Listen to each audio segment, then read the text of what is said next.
Bella a tutti ragazzi, ben ritrovati in un nuovo video. Aspettarci mercato, Batman napoletano, come state? Spero tutto bene. In questo video andremo a fare il pre-partita di Napoli-Cagliari e poi vi dirò diciamo anche qualche partita, anzi ve le dico mo, le partite che si giocheranno domani. Stasera fa la Juve e l'Udinese di Coppa Italia. Queste sono tutte le partite di Coppa Italia. Atalanta-Genoa, partiamo subito. Atalanta-Genoa 1-0, Kristovic.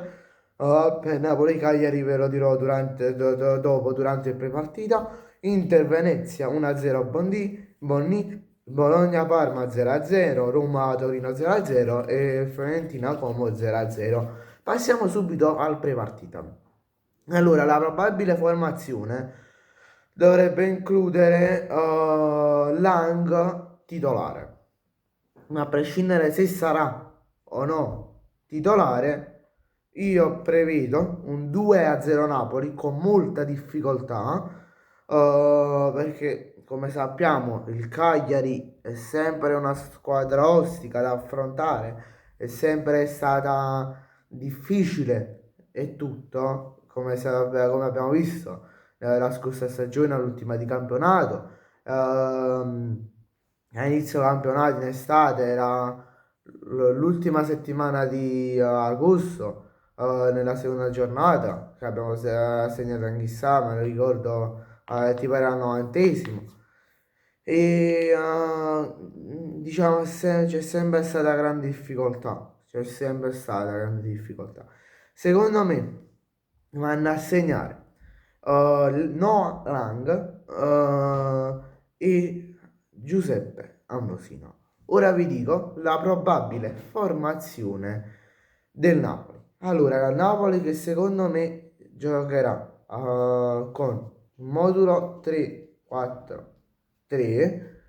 Allora, il Napoli giocherà a porta con Contini. Ero indeciso, diciamo, tra Contini e Ferrante.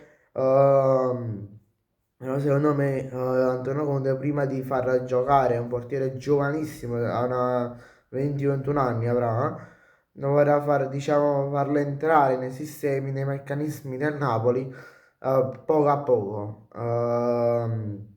piano piano. Quindi secondo me partirà Contini.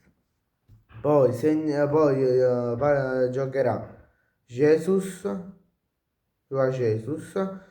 Non giocherà Marianucci perché? Perché l'anno scorso in Coppa Italia ha preso il russo in Coppa Italia con l'Empoli, che però non è riuscito a scontare, tra virgolette, questa pena, questa punizione che la Lega Coppa Italia gli ha dato, quindi dovrà scontare un'altra partita, cioè questa qua contro il Cagliari,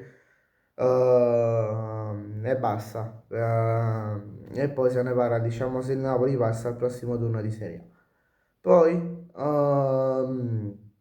giocherà a fianco a Jesus, giocherà secondo me Beukema. E poi secondo me giocherà uno tra Mir e Rachmani e Buongiorno.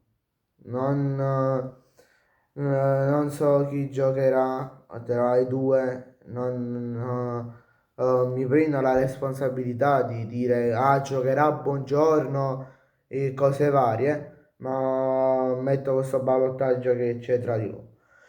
Poi esterni Gutierrez, come esterno Gutierrez, e c'è i due centrocampisti,